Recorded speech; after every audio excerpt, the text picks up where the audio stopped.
up, everybody? Welcome back in to another edition of Boston Concessions. I'm your host, Topher. I have no words for a lot of things tonight, but I can tell you there's going to be a few things we're going to talk about. One of the things lovingly on the agenda, of course, is the aftermath of the trade deadline.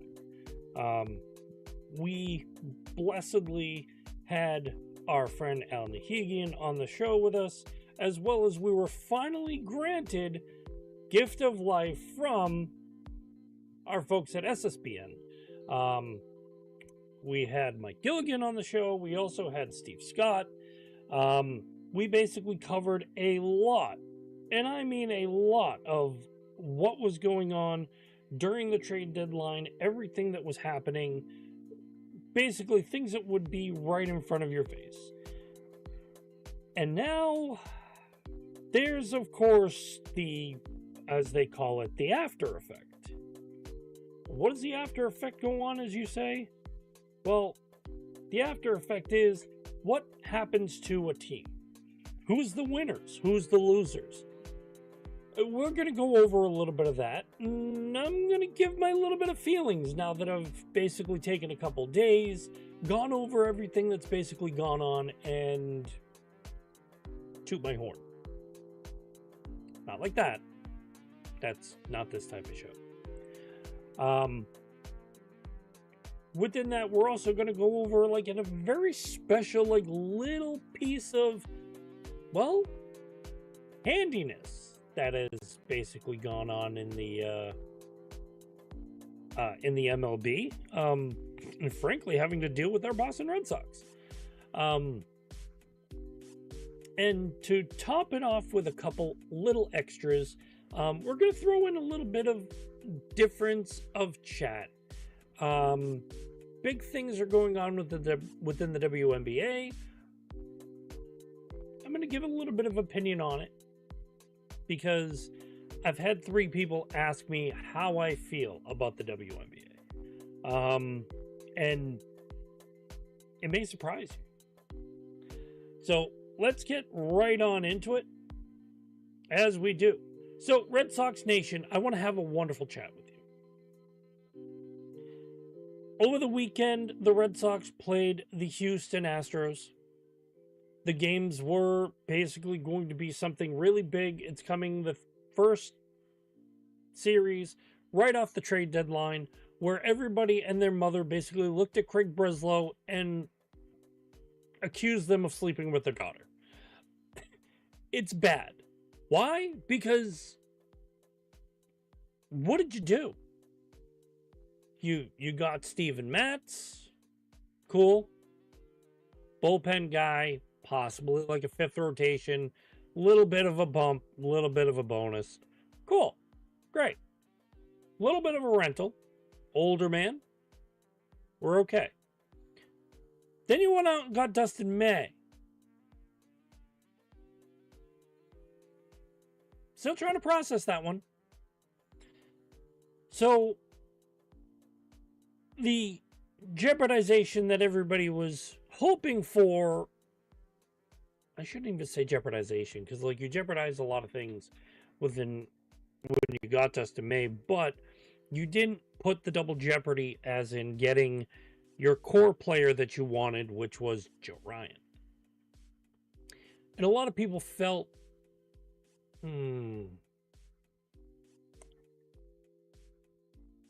what's the word that you can basically put it? Disrespected. We saw a lot of things that basically went on where people just kind of went a little bit on the Breslow, you suck. You don't know what you're doing. Well, that could be true. But also, he could also know what he's doing and basically take what he could. The point of it is, with the Red Sox Nation doing everything that they can, it was a big series. We wanted to know what happened. We wanted to also know that the Red Sox would be okay. Well, it kind of took a little bit of a turn where some people were worried that not getting someone like Joe Ryan would hurt. Not getting a first baseman in order to stop platooning guys over at first base, just utilizing their talents as what it is. Going after a bat that would be monumental. Something that gives a little bit more insurance to what you needed. Ryan O'Hearn, I believe Yandy Diaz, I believe was his name, were a lot of things that came up in that aspect. But the other thing is, like, playing the Astros, you're also seeing a team that brought back former star Carlos Correa. So what kind of dynamic was that going to bring? Was that going to disrupt the Red Sox, or was it going to be something that was going to be a little bit more of, holy crap, are we splitting this? Are we not splitting this? Is there an issue? So, of course, there's a lot of questions that kind of come into play. Do we have the answers? Well, we have some of them. But like anything, we don't have all the answers. Before we get also into it, I do want to apologize to anybody who does who is listening or watching on YouTube. At any given time, we did start a little bit late. A little bit of issue with the internet, so hopefully everything is good. But we're here now. That's what matters. Because we're going to be in your living rooms, hopefully on Spotify, maybe like at work. You're going to give us a listen. Hopefully. But as I look at the trade deadline, we'll get into that a little bit. But your Boston Red Sox, this is the bigger piece of the pie. Now, the Astros played the Red Sox over the course of 3 games. And the Red Sox did not disappoint. Playing in on it, 2-1 final on Friday.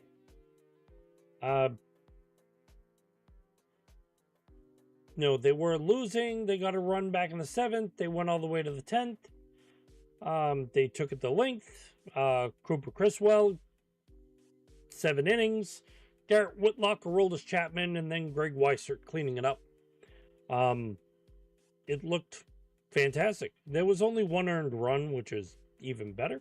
So Cooper Criswell doing the 7 innings, 7 hits, 1 earned run, 2 walks, 4 Ks. Whitlock and Aroldis Chapman, 1 strikeout apiece, and then Greg Weissert just getting the closeout. Roman Anthony with the RBI, Weiler Abreu with the RBI as well. The team basically was functioning as well as could be. But wait a minute. What about Saturday's game? Saturday's game was a different story. Saturday's game came with a 7-3 win, with Walker Buehler going 4.1 innings with 9 hits, 3 earned runs. And he was a little bit of the worrisome piece that people were kind of hoping you'd get someone to replace. In my eyes, yes, Walker Buehler is a little bit destructive. Needs to have that little bit of change of scenery. I don't know what it is. Coming from West Coast to East Coast, there wasn't a lot there. A couple issues. Nothing that basically held the mind. Did he look good? Not really. Because the 3 earned runs were basically from him. Justin Wilson, Steven Matz making his Red Sox debut. Garrett Whitlock, Jordan Hicks, George Alcala, and then, of course, Aroldis Chapman coming in and holding the line every single which way. Jordan Hicks having the 2 strikeouts, Justin Wilson having 2 as well. Steven Matz, Aroldis Chapman rolling 1 apiece. No earned runs, but the Red Sox went on a wonderful, wonderful tear. Trevor Story with 3 RBIs. Romy Gonzalez with a home run. Trevor Story with his home run as well. Abraham Toro tearing it up. The team basically wants to win. How do you stop that? You don't. And then finally, today. Today, I was actually thinking Dustin May would actually make his Red Sox debut. In this case, he didn't. But the Red Sox, in good fashion, went to Lucas Giolito. 8 innings pitched, 3 hits, 1 earned run, 1 walk, 4 Ks. Can you give him some love? Absolutely. Chris Murphy coming in to clean it up in the 9th. Rob Refsnyder with an RBI. Trevor Story with an RBI. Ceddanne Rafaela with an RBI. Weiler Abreu with an RBI. Hey, Connor Wong with an RBI. Eh? Yes, Connor Wong has not been the RBI machine that everybody has expected. However, he stepped in today and got himself an RBI. Yay! And I giggle at that because I'm not one to push the fact of Connor Wong. I didn't at the beginning of the year. I didn't last year. He's an okay, mediocre guy. I still think the Red Sox needed someone better. Thankfully, they do have that guy.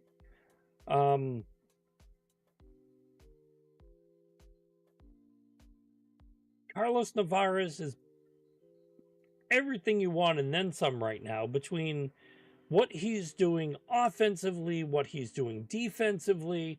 26 years of age. Can he run the team? It's looking to be so.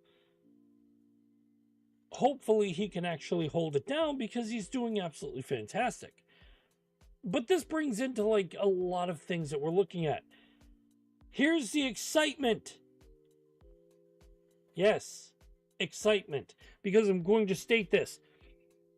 Back in May or June, I had a lovely conversation with you guys. And one of the things I said was, I can't see the Red Sox making any move this year that would be monumental. Of course, after that effect, I will say this. I did not expect them to trade Rafael Devers. That was not on my bucket list. That was not on my bingo card. That was nowhere within 2025. Maybe near the trade deadline if they got someone worthwhile to handle. They didn't. So, of course, he was traded beforehand. And what did they get? Jordan Hicks and a couple pitchers. Well, Jordan Hicks is now gone. And they got a couple pitchers. Happens. But going back to my point, did I expect the Red Sox to make a surge? No. Was I talking in May, early June, to the fact that this team probably is not going to carry a candle, a tune, or even a good luck charm to get anywhere where they were going? No, I had no faith in this team, and that is my contribute. But like anybody who has a podcast, anybody who's on the air, anybody who basically is on rural TV talking about sports, you can't have a magic ball and you don't predict the future unless you are Doc Brown and Marty McFly going back and getting a Gray Sports Almanac and giving it to Biff Tannen in order to call the shots. In that case, I would have known the Cubbies won the World Series somewhere. It's okay.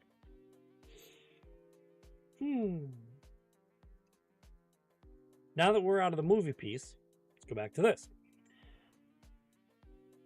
When I woke up and I looked at the stats yesterday, I said, wow, this can't be real. I have to flinch to look at something going on. Nothing. Okay. Let me look at it tomorrow. It could be a fluke. Could be back to where it was. No fluke. I'm looking at it right. Yes, Red Sox Nation. This is why I have the Wally piece up. The excitement is exactly where it is. The Red Sox are in second place in the AL East. Furthermore, not only are the Red Sox in second in the AL East, they trail Toronto by 3 games. 3. 1, 2, 3. They're ahead of the Yankees by a game and a half.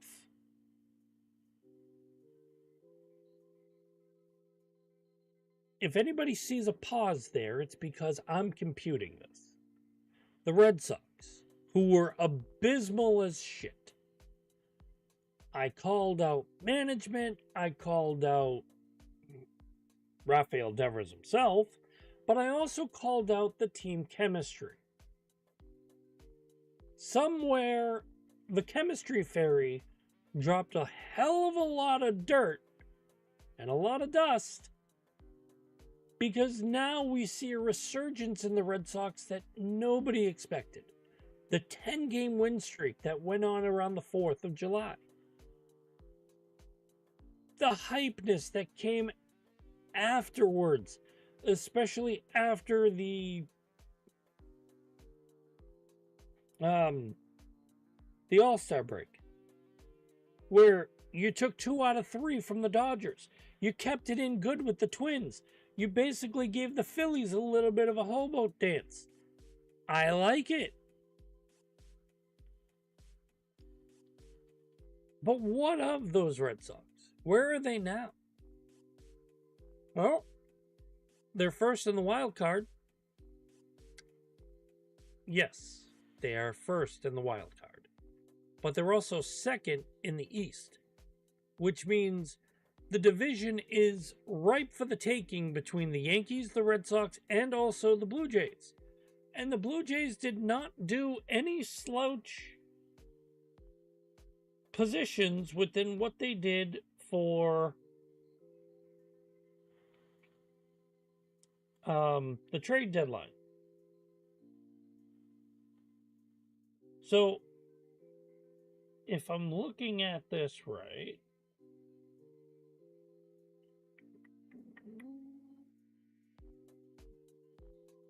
to mention this. So, the Yankees went to the bullpen. They got Camilo Duvall. And then they got Jake Bird. And they also got, I believe, a third person. The funny part, and the reason why I mention this before I even go into the Blue Jays. So the 3 relievers that the Yankees got gave up 9 runs. They played in the first game of the Yankees coming in, and they let up 9 runs. Hear the way I'm saying it, because I'm saying it like Ferris Bueller's Day Off, and I'm Edward R. Rooney, Dean of Students, 9 times. Nope, it ain't times. 9 runs. If you're getting a phone call from Edward Rooney and there's a 9 in there, it's not good. It's never good. Why are you going to be that good? David Besner. Thank you, Gilly. Gilly, good morning. How are you? Welcome in. David Besner from the Pirates was the third. But there were 9 runs. 9! I'm not sure whether I want to yell and scream to the fact of, hey, 9 times like Edward Rooney, or I'm yelling 9 like I'm German. Horrible. And the Yankees got a little better. Well, not in that aspect. But what did the Blue Jays get? Shane Bieber. Not having an okay year. But for what it is, still getting a pitcher of that caliber is always a benefit. Why? Because a new team can turn on hope. It can turn on something different. He could be really pissed off with how the Guardians were handling him. He could also just, hey, I need a change of scenery. I need a new set of life. I need something that basically says, hey, get me the hell out of here. Let me, wash my face, get myself ready, take that good breath, and just focus somewhere else. And in this case, that's exactly what Shane Bieber is doing. Okay, making that step.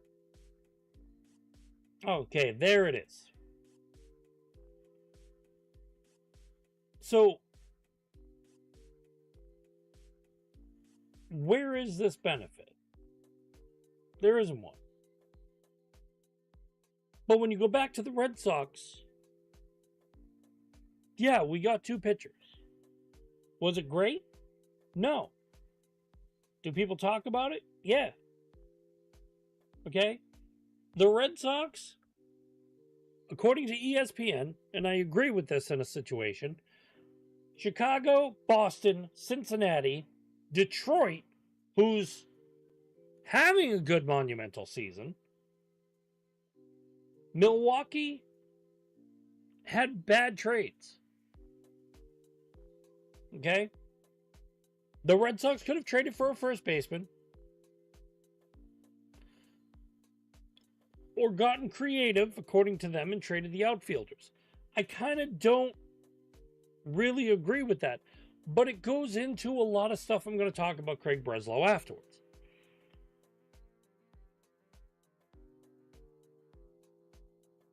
Dustin May gives them a little bit of length with their pitching, and it's a great aspect. Steven Matz also does the same thing. The only thing that people worry about is the high ERA. Now, Dustin May having a really, really off season. He's normally like mid to low 3s. He's usually very good. He's usually very, I don't want to say handleable, because that's not even a word. But he has more control than what he's showing this year. Okay, Walker Buehler had a decent year last year, went to the World Series with the Dodgers. Look at him now. He's kind of... I mean, I would have traded a bucket of balls for Walker Buehler at this point. But what does Steven Matz and also Dustin May give the Red Sox? Something to bolster if Walker Buehler does implode. Case in point. 4.1 innings yesterday. Yep, the bullpen came in and basically cleaned it up. Anything wrong with that? Yes. This is your starter. This man should be handling everything, going into what he needs to. We're not seeing that in any which way. But what we are seeing is failure in probabilities. And the probabilities were a logjam of outfielders that people expected the Red Sox to part ways with. Why? Why are you parting ways with those outfielders? What's the benefit of what you're doing? By the way, Tristan Campbell is also downstairs in AAA. What is he doing? He's cleaning up. He's getting back to form in hitting, back to form with how he's doing, and guess where he's playing? First base. So not only are they taking a guy that's handling second and reverting him into a first baseman, because he also was willing, unlike the guy in the Giants, who, let's not go there, because I'm not. I'm mentioning him a couple times for everything he did on the Red Sox, and now like he's basically a blow in the past. He's a fart in the wind, okay? It came in my chair, and it'll sit there like all the beer nuts that I've eaten, okay? That's going to monument and sift. Whereas somebody, if they whack the chair, it's just, that's when it comes up. I'm fine with that. Okay? And biggest losers of the trade deadline, Minnesota. Carlos Correa, Johan Duran, Griffin Jacks, Lewis Varland, Danny Columbine, Harrison Bader, Willie Castro, Brock Stewart, Chris Paddock, and Ty France. See ya. Joe Ryan and Brian Buxom would have been on the list, and I'll get upon the Joe Ryan piece when I actually go into the Craig Breslow thing, because there's more to that. But that's a lot of... That's basically 10 out of 26. That's 40% of your roster base right there. What did you give up for? You just walked out. And this is basically where you're going. You went out and signed Carlos Correa. You signed him in 2022. You basically were building up for like a lot of things. You had Joe Ryan, who was the pitcher of pitchers. You had a lot of stuff that was basically positive with everything you were building, and you just started on a downcline. It's not really something that you want to carry yourself with. And, of course, they applaud with winners. Seattle.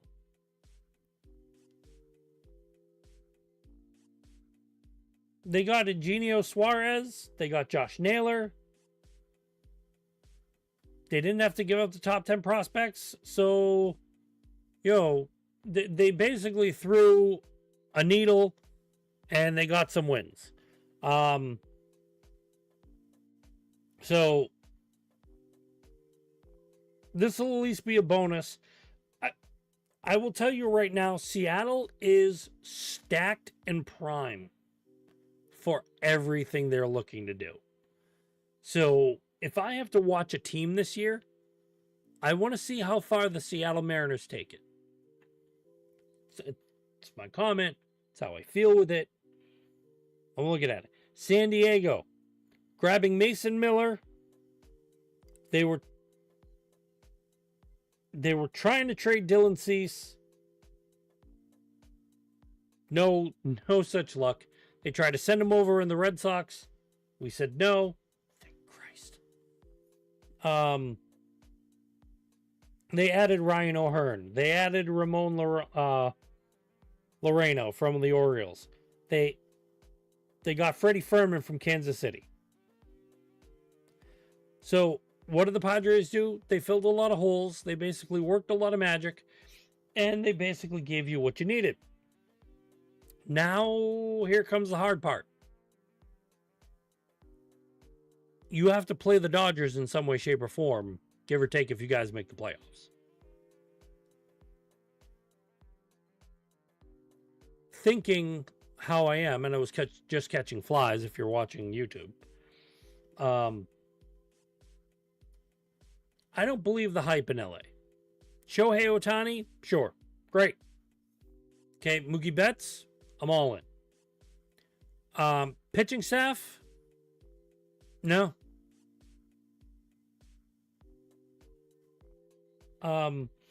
Blake Snell coming off injury, okay.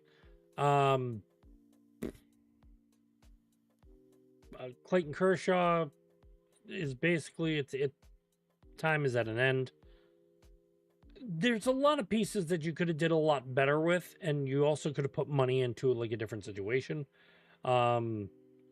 Just the team is overly stacked, overly hyped, but you have ways to beat them.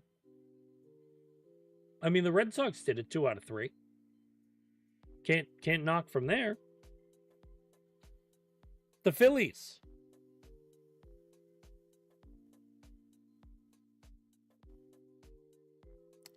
what did they go? They got Johan Duran, Jordan Romano,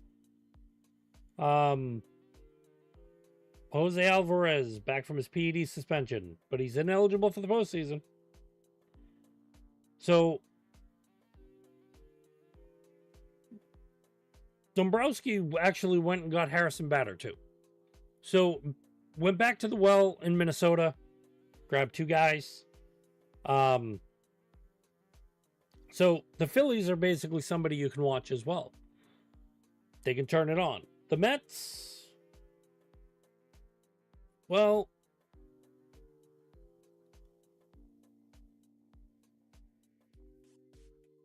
that's going to be like, that's going to be another one to watch. Adding center fielder Cedric Mullins. It's a better offense, which is what they need.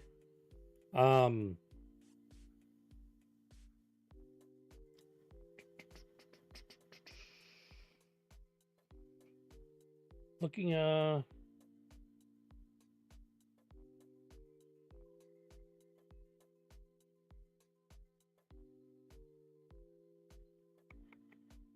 know that's not all they did.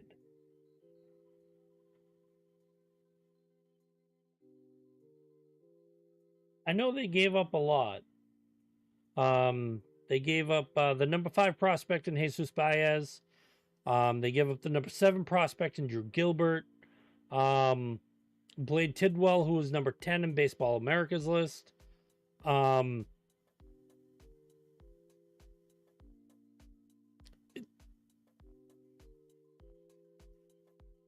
They basically went out and uploaded what should have been a good, solid bullpen. Has basically failed them a lot of times, so they went out and they capped it off. Houston.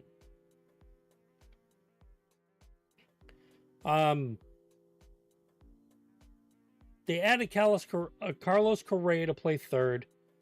They added Jesus Sanchez to give them a left-handed bat. And Ramon Urias. And they'll have Jeremy Pena back on Friday. I don't really see that as an upgrade, considering how Correa was, especially where he was in Minnesota, how everything was going upon it.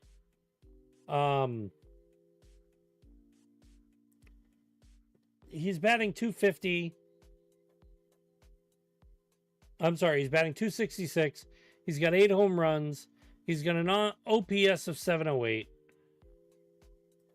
32 RBIs.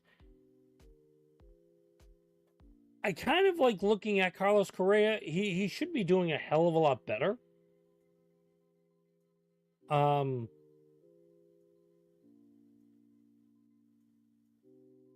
mean, he's on track for like 12 home runs, 46 RBIs.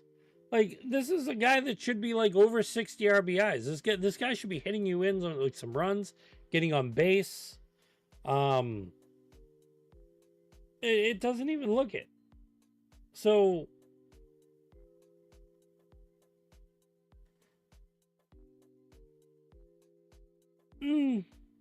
I'm just not fueled with what he can do with Houston. I mean, maybe that might fuel a little bit more speculation with a lot of things. Maybe that could bring a little bit more versatility. To me, it's just not a whole bunch of me.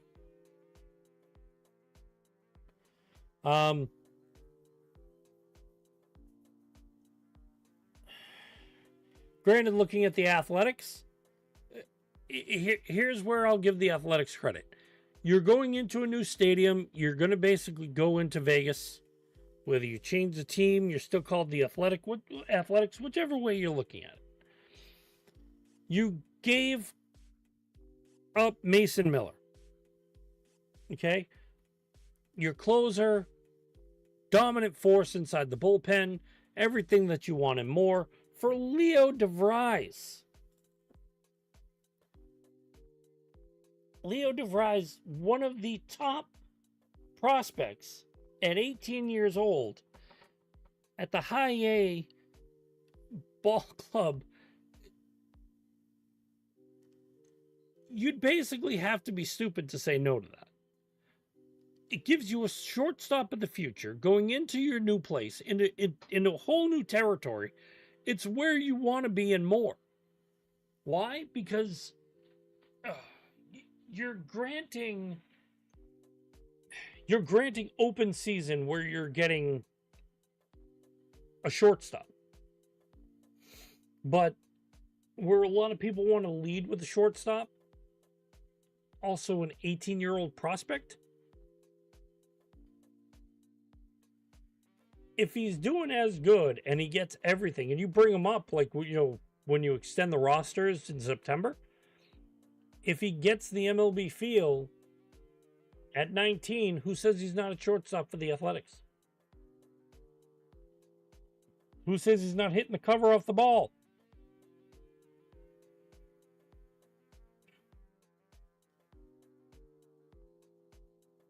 You know? But if I'm also San Diego, how badly would I have needed that pitcher in order to give up that type of prospect? That's a thought that you basically want to go into. And then the Yankees. The Yankees were winners. They added Ryan McMahon. Okay. Cool. Ryan McMahon, for who he is, yeah. Yes, he's got 16 home runs. He's got 40 RBIs. He's also batting .223. Do I expect a lot out of him in the Yankees? I still feel, and this is as a Red Sox fan, I still feel the Yankees could have went out and got someone else better than what they got for playing third at Ryan, like for Ryan McMahon.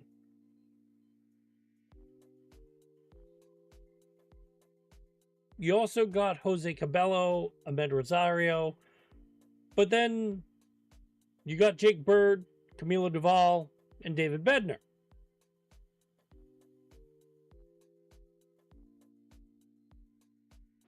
Okay, so you went out and bolstered your bullpen. But like I said, your bullpen let up 9 runs in your first game with your new toys.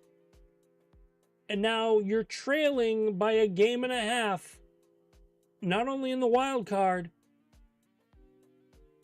but for second place in the AL East. So you can state to the fact, like on paper, looks good. Doesn't always make it. So have to see basically where that goes.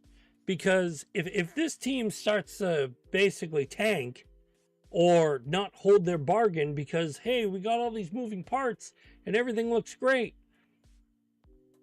it's going to come back to this. I know. I just scared everybody with a picture of Craig Birdsley.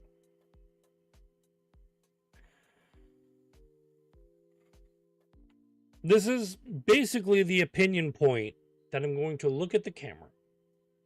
And all of you listening on whatever else, you're basically going to hear the sound of my voice. No, this is not Boston Concessions ASMR. I'm not talking to you in a rural, soft tone just to do it. I'm talking to you because this is where you need to hear this.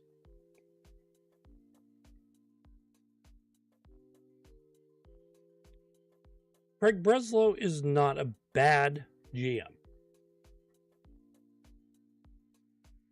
going to say it. I know everybody is basically taking a dump on this man's front lawn. I'm not.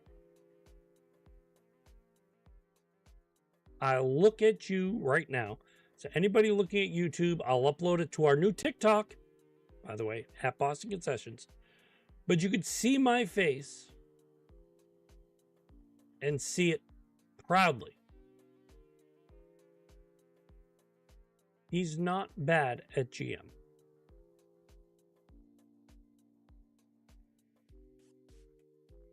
If there was problems with Rafael Devers,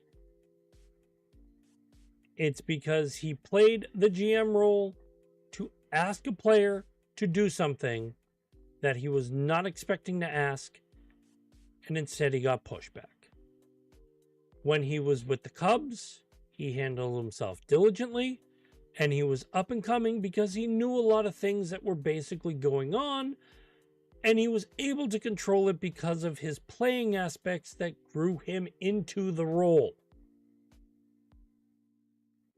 He was also adamant to the fact that somebody out there was going to make a chance and make him a general manager. Or, in this case, head of baseball operations. Whichever title you want to give him, I don't care. But there were certain things that this man did. And everybody who says, oh, the Red Sox sucked in this and sucked in this. Okay. There were two flagrant pieces on the trade deadline. One was not a lot was done. And the second one was between Fox and Yahoo, basically stating to the fact that Joe Ryan was on the move to Boston and he was already traded. Took 15 seconds, but at some point, Joe Ryan was on the Sox and then went back to Minnesota. We all remember that day. It was like yesterday, in the springtime. We could have had second pitcher. It was wonderful.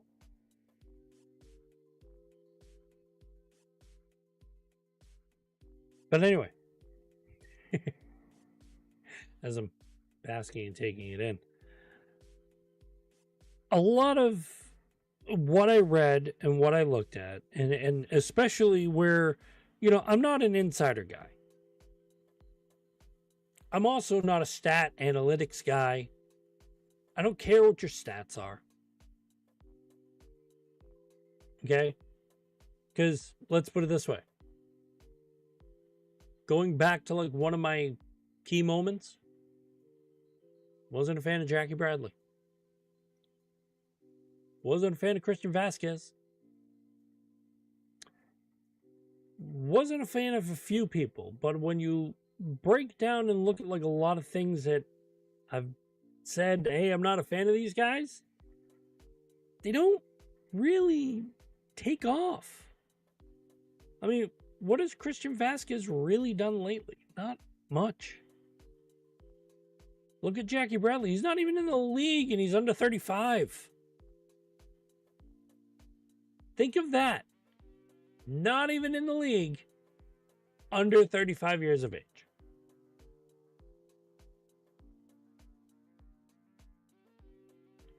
When it comes to Craig Breslow, do I believe in Craig Breslow for what he can do for the Red Sox? Yeah. Look what he's doing right now. He got rid of an issue that needed addressing. And it was the third baseman / DH. Okay? This team right now,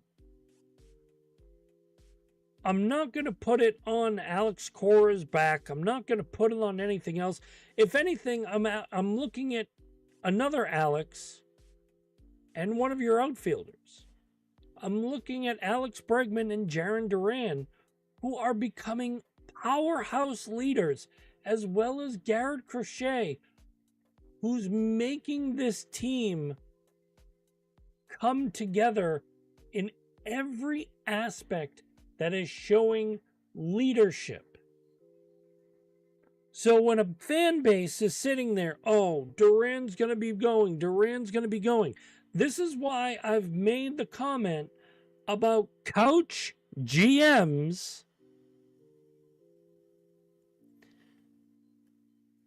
that the first thing out of their mouth after the trade deadline was, "Oh my God, Greg Breslow."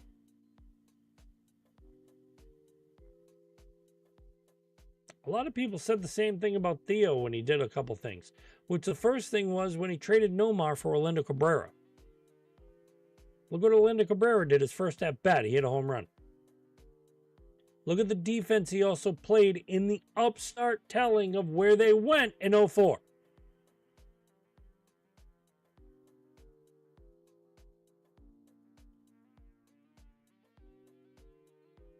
I made this comment somewhere down the line. I might have been talking to my dad. I might have been talking to somebody else.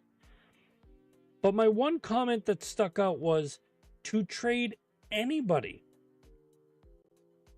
in the outfield was a loss. Weiler Abreu has his key moments. Ceddanne Rafaela, untouchable. Roman Anthony, the Red Sox are about to be the Roman Empire, okay? We're not giving that up. Jarren Duran. He may not be some flashy piece, but neither was Kevin Millar. Neither was Trot Nixon, and Trot Nixon was one of my favorite players. Some guys don't have to have flash. But for what he does in the dugout, he is the reason for this mascot head. And for what he's performing to give his team a little bit of that oomph, I can't see this man trading him. So when you sit there, oh, Jarren Duran, odd man out. Joe, Jarren Duran, oh, analytics, oh, let me give the numbers. Oh, I got to trade Jarren Duran. Paper says so.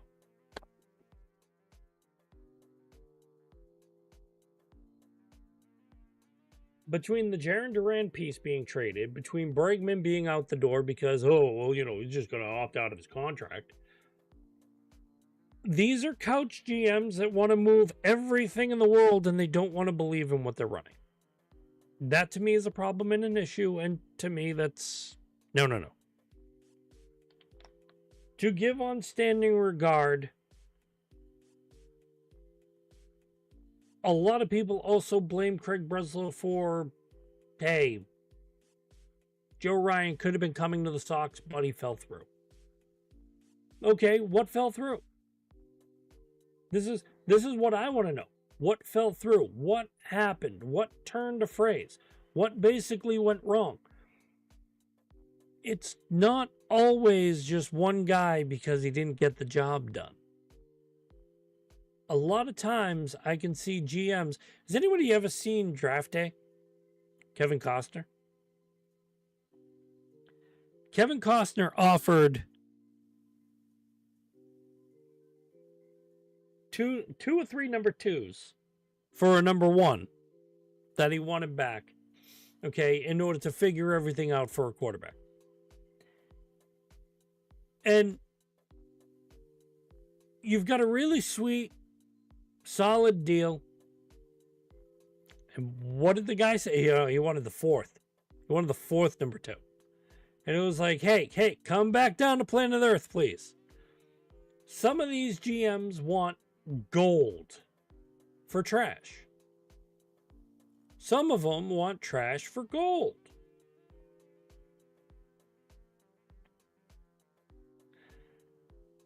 Joe Ryan would have been an absolute perfect fit in the city of Boston. He also would have been a pretty good fit on this team. But what if it cost you Roman Anthony? What if it cost you Ceddanne Rafaela? Weiler Abreu? What if it cost you Marcelo Meyer? What if it cost you Campbell, who's in AAA right now?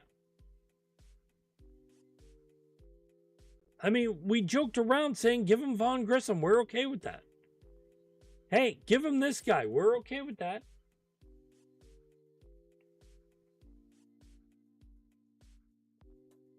If it included Tibbs, great. But there was more. I believe that Craig Breslow values the team that he has on the field right now, because they're playing their hearts out. So to state, hey, one of you is going to another team, that's going to hurt. And yeah, some guys will just get up and take it in stride, but chemistry you don't break.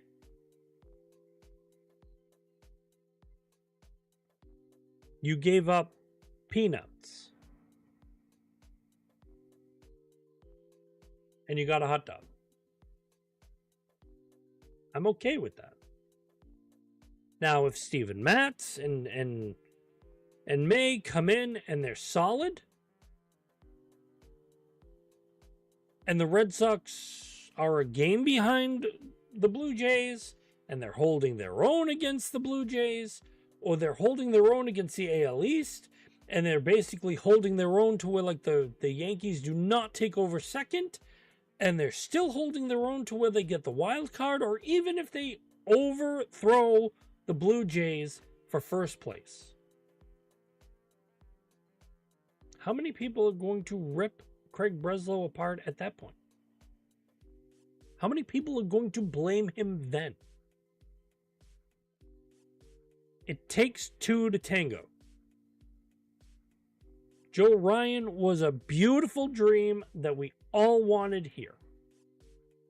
And everybody let their passion for the game rip this man apart because he didn't get the job done. What? He didn't get Yandy Diaz? What? He didn't get Ryan O'Hearn? You're really going to throw something at the Baltimore Orioles or even the Tampa Bay Rays, who are in your division. Granted, Baltimore is bottom of the heap. But the Rays aren't that far off. I mean, yeah, they're throwing in the towel a little bit. But can you blame them for some of the stuff? And who's to say that they don't have a surgeons? They don't go on a tear. Everybody can go on a bender. It can happen. But that's my point. I don't like playing the couch GM thing because, a lot of times I can sit there and be, oh, yeah, I'd love to have this guy. Oh, my God, rolling in here. But if I'm Breslow,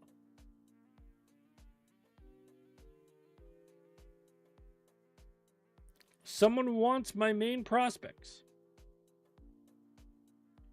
and I'm looking at them and saying, I am not touching my major league roster. Good. Well, take Masasada Yoshida. I'm okay with that. Okay? Abraham Toro. I mean, granted, if we get a first baseman, cool. If you've got a first baseman and you can also give up something else and get a pitcher, great. But if the option isn't there, don't push. You make a phone call. Hey, inquiring on Joe Ryan. Well, the Red Sox were in on Merrill Kelly. They were really in making a push for Merrill Kelly.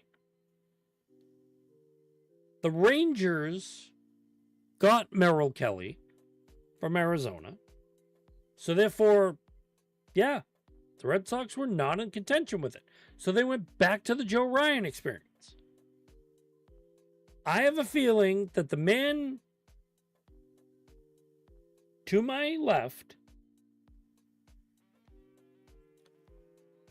first called about Joe Ryan and got an inquiry of what it was going to take to move him. And it was a fool's ransom.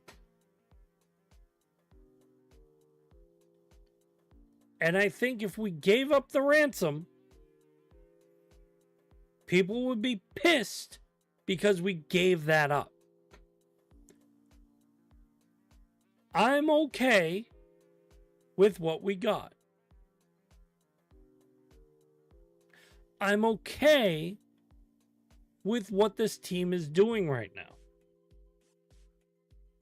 And I have more strong feelings that this team is going to surprise a lot of people. Granted, the manager doesn't screw it up, which he's done a couple times, but when you review what this team can do and the talent that this team has, nothing on paper is going to show you how marvelous this team is going to be. Nothing. So, analytics, whatever it is, because nobody could explain the analytics behind 2004 and how the Boston Red Sox won the World Series. There was no probability. But they did it. How? Why? Here's the how. They did it because they believed in themselves and they were hard on themselves. And they have what this team has right now. A lot of heart, a lot of grit, a lot of intent, but that passion and the confidence of playing with each other.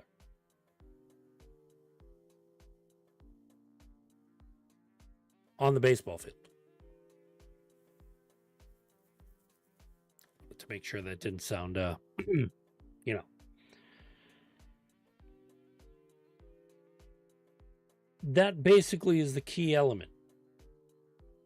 So if anybody wants to blame Craig Breslow, like, go ahead.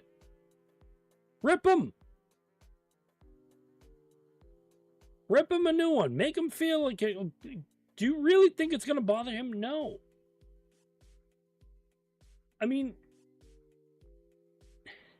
you can also blame John Henry. Like, John Henry probably wasn't even there. He was probably sniffing glue or, you know, putting a marker to his brain going, I really like the smell. That's fine. Whatever rich people do to get their jollies, that's probably what he was doing.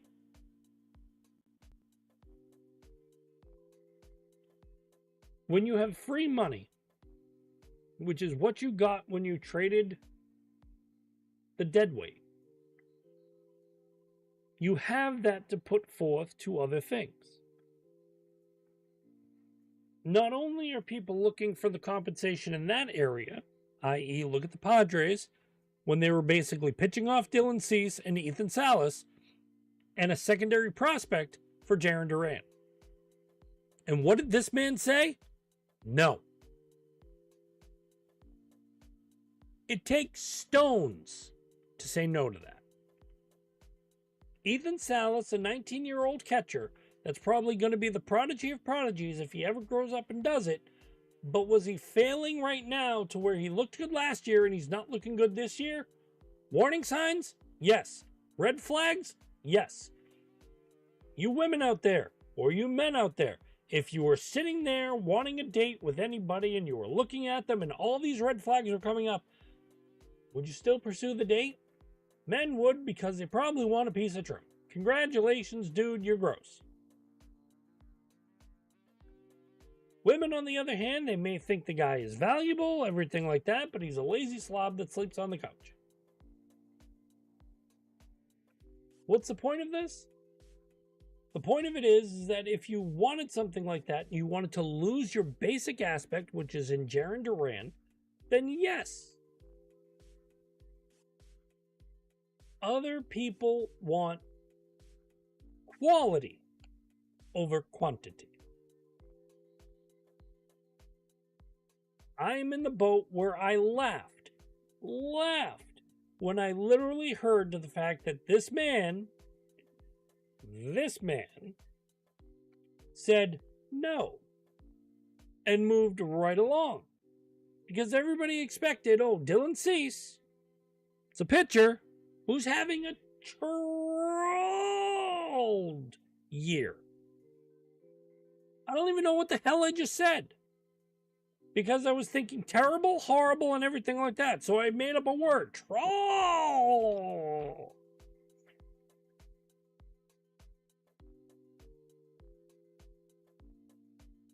Dylan Cease was not worth it. Ethan Salas was not worth it. Especially when you have more control for Jarren Duran.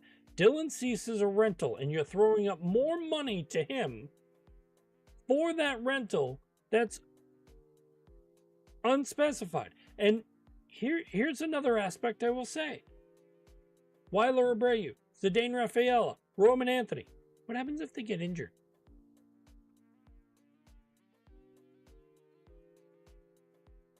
I'm not praying for it, but what happens? You have what teams drool for. You have a loaded outfield where you can have other people in that outfield play different positions. And what's the benefit of it? You're going to have more outcome because you can move the pieces around. You can play chess while other motherfuckers are playing checkers. That might be Craig Breslow ball. In my eyes, I don't see anything wrong with it. Now, if it comes to the end of the year and we're back in third and there's a lot of things, I want to know what happened. But if it's like, I know what people are going to say, oh, you know, if we got another pitcher, if we did this. Really? Prove it. Because a lot of times you can look at games and they're so close, like 2-1 score. Can't blame anybody on that. It's just the way sometimes happens. Sometimes also when you get Red Sox Nation to be in its value and in its hysterics, one of the things you have to go off of is the team is going to lose. It's a fundamental part of playing games. Guess what? The team is not 100%. They will lose. You're not going to go 162-0. As much as you think you joke about it. Okay? You're not going to be 152-10. You're going to lose. There are going to be losing games. There are going to be moments where it's just the way the aspect goes. The team has better. There's nothing wrong with it. You just have to be better. That's all you got to do. Be nice to this man, though. He's done something that I've seen no other team in a while do.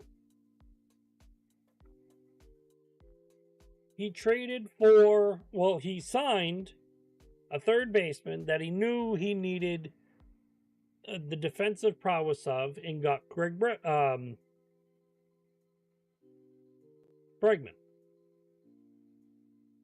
Not only to the fact that he got Alex Bregman, Roman Anthony is up here. Marcelo Meyer is up here. Christian Campbell was up here. And he possibly should soon be back up here. Zidane Rafaela is up here. Weiler Abreu is up here. Vaughn Grissom is still downstairs.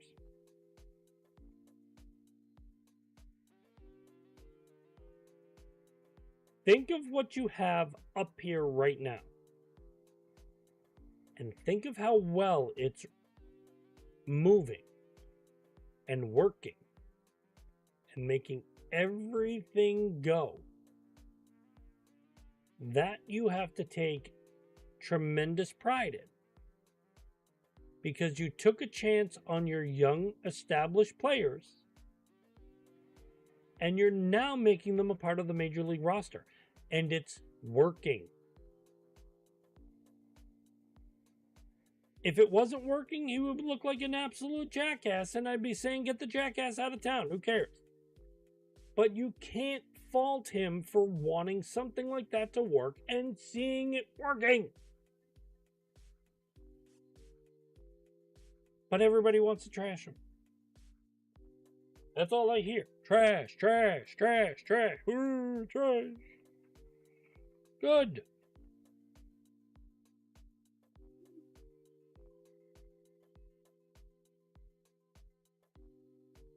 Trash this aspect. You know this team? The Connecticut Sun. They have new ownership, by the way. That's right. The WNBA will make decision upon finalizing a deal where Steve Paliuca, who's a minority owner of the Celtics, are making a purchase of the Connecticut Sun and will move them from Mohegan Sun and their arena to Boston.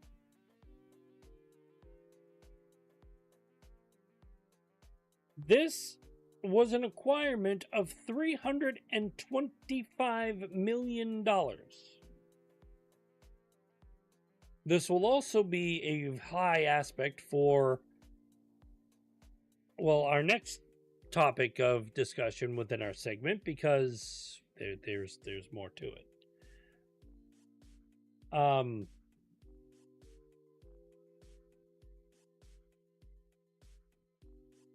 So they've made an offer to buy the Sun, keep the team in New England,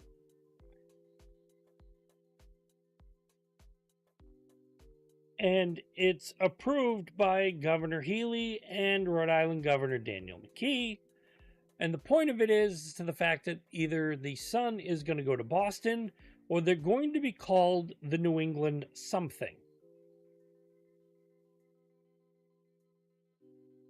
So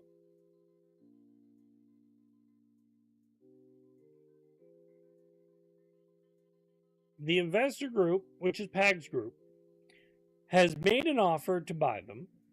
Now the WNBA will review all the aspects, make sure everything is set and situated, and once it is finalized, that will go forward. Now, if that be the case, what do they do? Well, there's a lot of other things going on in the WNBA that you basically have to know about. But the other end of that is you're taking women's basketball and you're putting it into either the Bay State or you're bringing it a little closer to home. I mean, hell, you could even keep it in Mohegan Sun, just change the name and go to town. Either that or you use the Garden, and you hope to the fact that everything can actually go as swimmingly as possible. Time will tell. But what is going on with the WNBA? Well, for starters, I'll make this very, very easy as an opinionated piece from Medium. I like the WNBA. I think there's a lot of gritty players. I think there's a lot of passion within women's basketball that wants to bring something that's not men's basketball. Some of the benefit also is some of these players just want to play the game. They don't care about the flash. They don't care about like a lot of stuff. They just want, well, yeah, they're named in lights, which is great. But it reminds me of 90s ball. 80s and 90s basketball, where you were there to play hard, and you were there to basically play the game. That's a beauty aspect of it. And I'm not saying beauty aspect because it's the WNBA, but take heed from here. If you've never watched a WNBA game, try it. You know, it's like prunes. You hate grandma for having them because she has the toots. But also, you gotta remember, they're mainly like dried up grapes. But in a different format. So, to some people, they try prunes. They find them okay. Some people throw up. Some people shit their pants. It's an okay aspect. But the WNBA is basically like prunes. I know I just did a Shrek piece where, like, you know, ogres are like layers, and, like, you know, you're talking about parfait, and everybody loves parfait. I love parfait. Parfait is good. But, donkey aside, the point of what you get is what you look at. The WNBA is a good product. But not a lot of people watch it. And I can understand why. It's not the NBA. It's not men's basketball where there's toughness, where there's kicking around. But there is one part of the WNBA that I absolutely hate. And it's coming close to the 2000s and the 2010s and the 20s. Basically the LeBron era of basketball. The whining. Why are they whining? Well, one of the biggest things is not only the headline underneath Angel Reese. We should be getting paid like NBA players. But it's people like Angel Reese that annoy the ever-loving fuck out of me.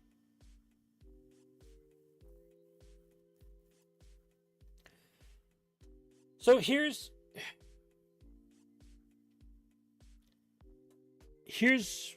an easy take for this. The WNBA, at the current time, should not be getting paid like NBA players. Can they? Yes. Could they? Sure. Why not now? Lots of reasons. The product is a losing product. If Angel Reese has an understanding of business and has an understanding to, like, actually put herself forward, she would understand to the fact that, like, when the WNBA is paid by the NBA to exist, that doesn't applaud you to stand up and say, we need to be paid.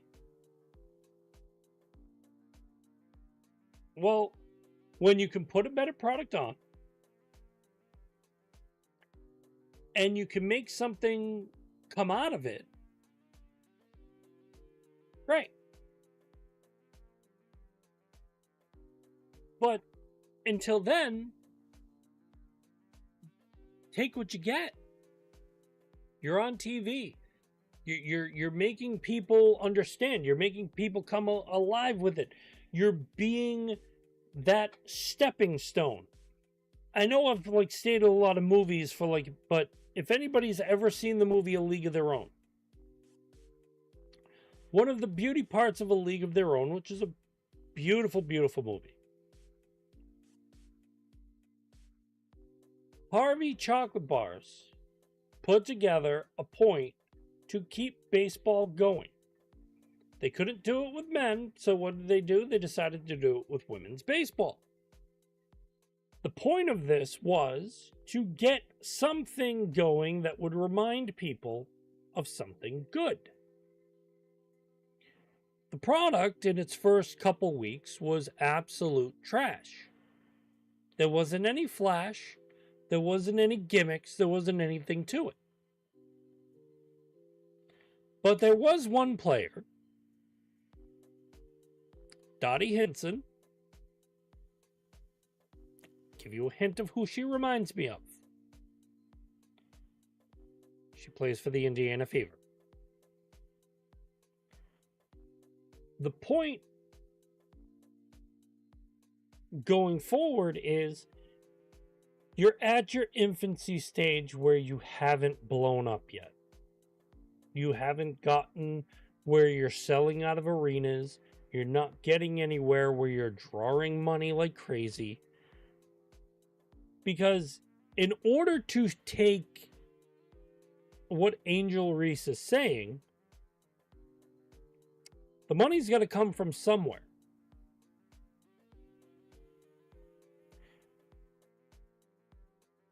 When you also see a person like Angel Reese basically saying that she wants people to pay $1,000 for her shoes, I wouldn't pay 40 cents for her shoes. This is your problem with WNBA. And I've seen a lot of people come to the defense of Angel Reese. She is, by far, in my way, the biggest cancer of the WNBA. She's a jealous Jezebel who thinks everything revolves around her. She's more vocal, yes. But anybody ever stem why people like Caitlin Clark a little bit more than Angel Reese? Caitlin Clark is out to play a game. Not only is she out to play a game, she wants to be the best at her game as theoretically possible. Not only does she want to be the best at her game, she wants to handle everything as great and conscientious as she can. But she does it without saying anything. She lets everybody talk. She doesn't say anything to it. And she lets her attitude out on the court.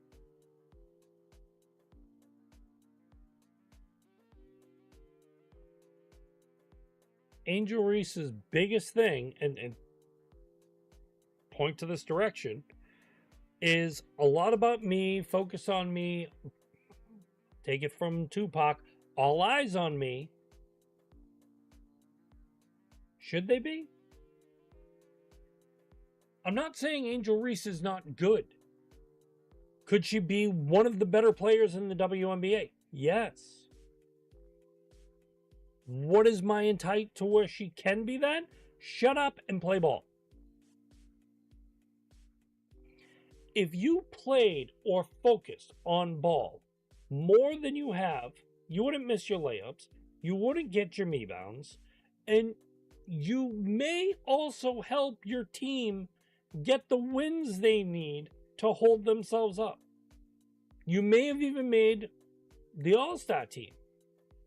You didn't. Why? Well, when you're missing a lot of shots and you're getting your own rebounds and you're basically fluffing your stats, you have a high, ridiculous amount of turnovers. I wouldn't build a team around you.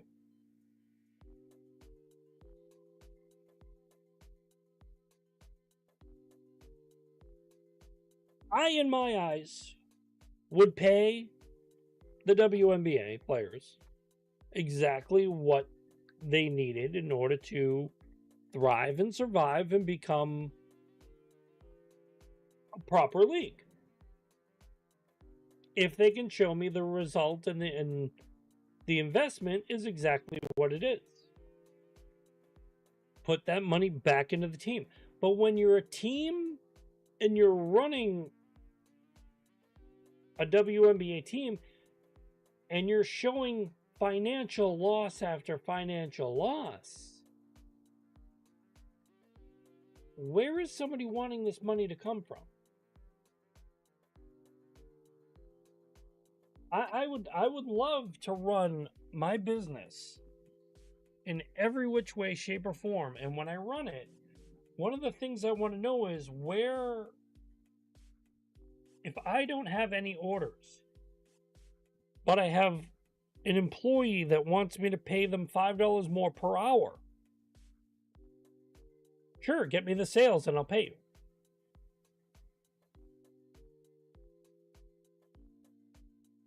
If he doesn't get me sales, I can't pay him that money. I could probably barely pay him what I'm paying him now. That's the given point of where you have a product. Make it something that'll be flashy. Make it something that'll, you can lose the attitude and put that gracious aspect of all that energy that your attitude is pertaining and put it right to where? Growing the brand. Caitlin Clark made that first leap when she came into the league. She was somebody respected. She was somebody that was going to carry a league, and all eyes were on her. Why? Because if you kind of notice, a lot of the league, even in the NBA, went away from the big guy or the big person. It went to a person who can shoot. It went to a person who can shoot threes. It went to a person that's flashy. Angel Reese is none of those things. Sure, you can be flashy off the court and say like, hey, look at my duds, and hey, look at like my hair. Look at everything I do. Yeah, I can model. Look at me on the cover of here. Great. You also made the cover of 2K. Congratulations.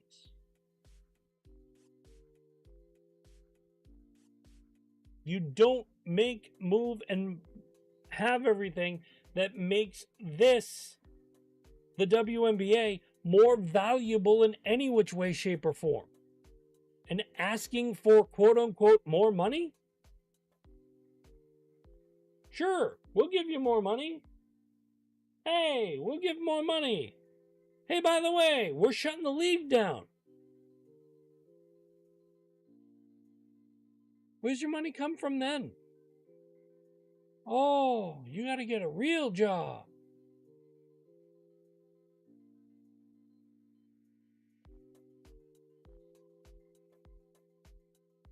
If I'm anybody's agent in the WNBA, and I know that one of the things they're going for is like, oh, well, we want equal pay. Cool. Great. I'm on board. But when you're looking for equal pay, do you know what you're looking for? Do you know what you're doing? Do you know what you're asking?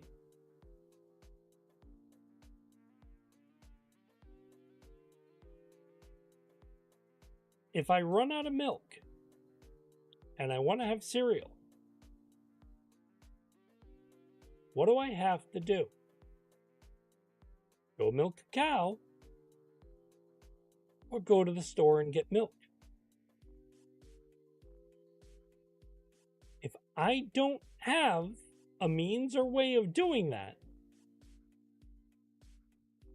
I can't have what I want, can I?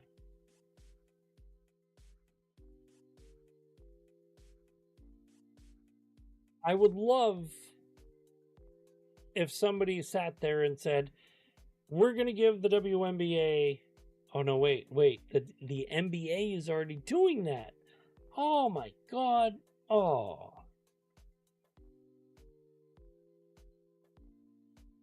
Yeah. When you have a league that is supporting its underling, which is the WNBA, and mind you, somebody bringing this up to me and me giving the thought on it, my process back to it was in the 60s and the 50s. Basketball wasn't the greatest thing in the world. Guys didn't get $20 million contracts. They didn't even get $1 million contracts. The 60s and 70s were the same thing. There were no $1 million contracts. Some of the guys that even played in the 60s and 70s, when they went home, they had jobs. Yes. It was even true in hockey. You know, some guys, they played the season, and then the off season, they had jobs. They had things they did. They were this, you know, they were a laborer, or they ran numbers for people, or they went for whatever they went to college for. They sold cars, bagged groceries. They were an everyday human being. Now you have megastars getting paid multi-million dollars. And they can't add 2 + 2. But they want. I want a supermodel to sit on my lap. I don't see it. I want the world to give me respect. I want like 5,000 viewers right now. It's not going to happen. I may get 5. I'm happy to get even 1.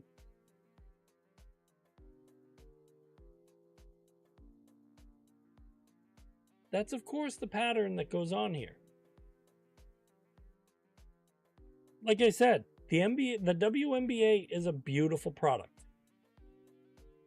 It has some weeds, but it's starting to grant flowers that are exactly what you want in leadership.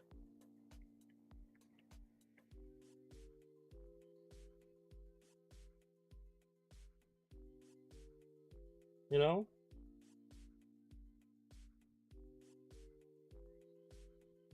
I mean, Cameron Brink, Paige Butkers, Caitlin Clark. Those are just names that are basically going to move. They're basically going to move mountains. And they already have. These are also pieces that go forward with everybody looking at it and stating this is where the WNBA can blossom. And there's possibility of potential in all that. That's why, if you notice, there's not 32 teams. There's not the many amount of teams as the WNBA. Because then if you get all these teams, you could be basically putting the games on in a high school gym and you're still not going to sell out. What does that scream to you? it screams you got to work on the product. Can you nurture it, water it, get it to grow? Sure. But you got to do it right. Can't run. Well, let me put it in this aspect. If anybody wants like success within the WNBA, yeah, it can happen. But it's not going to happen overnight. And to give the NBA credit, helping out the WNBA to grow is a beautiful thing because it shows they believe in the product. Like I said, I do. But the one catch, if you look at the NBA versus the WNBA, when the NBA started, it didn't have anybody holding its hand. It didn't have anybody paying them. It didn't have anybody being its financial backer. This was a, hey, we want to do this and this could work. Or it could fold and we don't have a league. Now, what if that happened? Would the WNBA be here right now? No. Because there's nobody to pay for the league. There could be small pickup leagues that are going on all over the place. And you know something? You don't get LeBron James making $50 million a year. Yeah. If there was no NBA, there wouldn't be the greatness that is Michael Jordan. There wouldn't have been any Larry Bird, Kevin McHale, Robert Parrish, Magic Johnson. You don't get tough teams from the 80s like the Pistons with Isaiah Thomas, Bill Laimbeer, Dennis Rodman. You don't get that. You don't get the greatness that was built. You know, you also don't get the political movement and the massive upheaval of Bill Russell. You don't get the magic of the coaching and also the dedication and control of Red Auerbach. Havlicek never stole the ball. Think of that. And as I'm stating this to where, like, if this stuff never happened, to sit here currently, I wouldn't be talking about the WNBA. I wouldn't even be talking about the NBA. So maybe the WNBA players should think about that before they go asking for something that isn't there. If I'm a WNBA player, I'm thankful for the fact of I'm getting paid. I'm watching a dream come true. And I'm showing my grit to bring attention to the league. Positive attention. Not negative. Not something that says pay me because I need to be paid. No. Positive attention. Getting little girls excited to dribble a ball. Where, like, you know, a lot of boys will dribble a ball and not include a girl. Having that aspect to where, like, they want to be included. They want to shoot. They want to look and be like, I want to be like Caitlin Clark. I want to be like Paige Butkers. I want to make those. I want to do what Aaliyah Boston is doing. Make them state, I want to be the next Angel Reese. That's what gets you paid. That's what gets you to grow. Because those monikers get parents involved, that get them to the game. And whether it's mom or dad or uncle or whatever parental unit is in your house or relative that wants to see your dream unfold. They pay for the tickets, they get you in the game, and the rest is magic. Think of that way versus demanding payment. That's my take with it. That's basically where I hold my values. You know, like I said, I love the small aspects. And the WNBA, I can't say it anymore. It's an absolutely magical, beautiful product. Is everybody going to watch the game? No. Could they? Sure. Could the numbers go up? Absolutely. But it's going to take time. It's going to take finesse. It's going to take watering. You can't pour water on a flower and just say, grow now. Because even giving fertilizer isn't going to have it grow within the next 4 hours. It may pop a bud, but it's not going to be, aha, I'm here.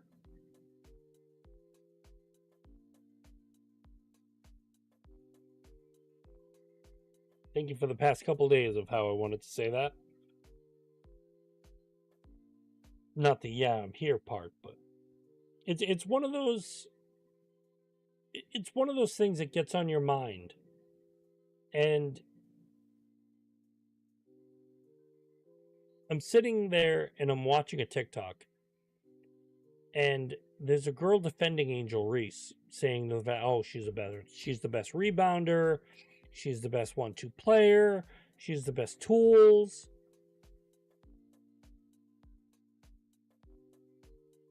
She may be all that and then some. But the part that turns me off about Angel Reese is her attitude. She doesn't have a strong attitude I would want to introduce to my daughter. She doesn't have a strong attitude I wouldn't want any girl looking up to. She's a me. She's a pay me. And you have other people in the league just basically saying, yeah, I want to get paid, but I'm happy to be here. That's the general draw. So when a lot of people have asked me about the Caitlin Clark, Angel Reese, I know the WNBA has existed, and I know Caitlin Clark got me a little bit more attention to it. Because watching her in the finals, watching her shoot, and then watching her to get drafted, and then going into the league. The league is different. There's a reason why you had to move the Connecticut Sun game from Mohegan to Boston. Because there was demand. And they sold out of the Mohegan one so quickly. They needed more seats. But it's like that everywhere. You play in a small arena to watch Angel Reese. You play in a big arena because people go to see Caitlin Clark. But they're not watching her because of her attitude, her demeanor. Well, in aspects, she is propping a proper demeanor. She's showing respect. She's showing admiration to everybody around her. She's showing leadership, which is what this league needs. Angel Reese is not a leader. She's not someone you follow. She's not someone you go down the racetrack with. She's someone that you see that wants everything and gets nothing. Where Caitlin Clark is pushing forward for everybody to have something. people get noticed when you're sitting there in a big stadium because you're now, all eyes are on you. It's not the same people with the same season tickets and the same everything that are going to the same games. No, you've got a big monumental player. You want to see them. You pay for that. Huge aspect. Think about that next time you actually listen or watch the WNBA. Or, if you do watch a WNBA game, tell me about it. Let me know what you thought. You can tell me it sucked. I'm okay with it. But I am a little bit different than other people, so, like, what I enjoy, you may hate. No strings off my end, Tribula. Ah. I think I've doused your curiosities enough.